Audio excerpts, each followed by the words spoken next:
C'est toujours la série d'enseignements du pasteur Meunier sur le brisement.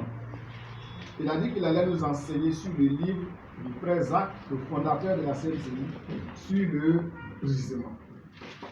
Mais la première partie que nous avons vue la semaine dernière, ça concernait les dons spirituels. Grosso modo, pour résumer le message de la semaine dernière, c'était que les dons spirituels sont une manifestation de la puissance de Dieu. Voilà pourquoi il ne faut pas les mépriser. Il ne faut pas dire à quelqu'un, les dons spirituels, ça c'est pas important. Nous, dans notre église, la personne ne parle en langue, personne ne comprend les langues, personne ne prophétise. On ne sait pas chasser les démons, on ne sait pas délivrer les sorciers, on ne sait pas, on ne sait pas ressusciter les morts. Mais ce n'est pas gradué avec nous. Non. Les dons spirituels sont la manifestation de la puissance de Dieu. Pas les mépriser.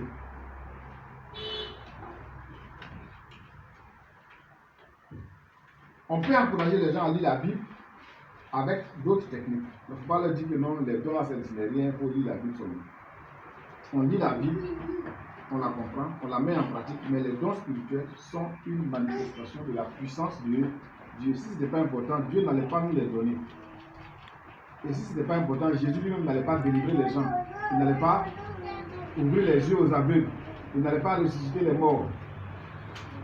Il n'allait pas faire marcher les boiteux. Il n'allait pas ouvrir les yeux, les oreilles aux sourds. Il n'allait pas donner la parole aux muets. Il n'allait pas chasser les démons. Mais Jésus a fait tout ça pour montrer que Dieu a de la puissance. Il a même dit aux gens, si vous ne croyez pas que je suis Dieu, croyez au moins à cause des œuvres, c'est-à-dire des choses que je fais, qui sont extraordinaires. Donc les dons spirituels sont importants. Ça, c'était le message de la semaine dernière. Mais aujourd'hui, ce que le pasteur nous a enseigné le mardi, c'est que nous devons faire la différence entre l'homme naturel, l'homme charnel et l'homme spirituel. Parce qu'il y a l'homme charnel et il y a l'homme spirituel.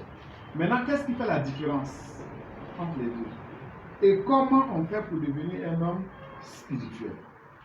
Parce que si nous sommes dans la chair, puisque nous avons un corps humain, on a une tête jusqu'aux pieds, on a des organes, nous sommes donc des hommes en chair.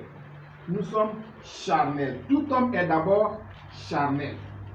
Quand tu sors du sein maternel, tu es charnel. Et tu peux rester charnel jusqu'à la fin de ta vie. Un homme charnel, c'est quelqu'un qui a toutes les caractéristiques de l'être humain ordinaire. C'est-à-dire quelqu'un qui aspire à être premier, quelqu'un qui aspire à être devant, quelqu'un qui aspire à dominer les autres, quelqu'un qui aspire à être vu, à être apprécié, quelqu'un qui aspire à devenir une star, quelqu'un qui veut être président de la République, il veut être ministre, en tout cas il veut être un homme d'affaires prospère. C'est quelqu'un qui veut être riche. C'est quelqu'un qui veut avoir la plus grande maison au quartier. Il veut vivre dans le quartier le plus chic. L'homme charnel veut vivre bien ici sur la terre. Il ne se préoccupe pas de Dieu.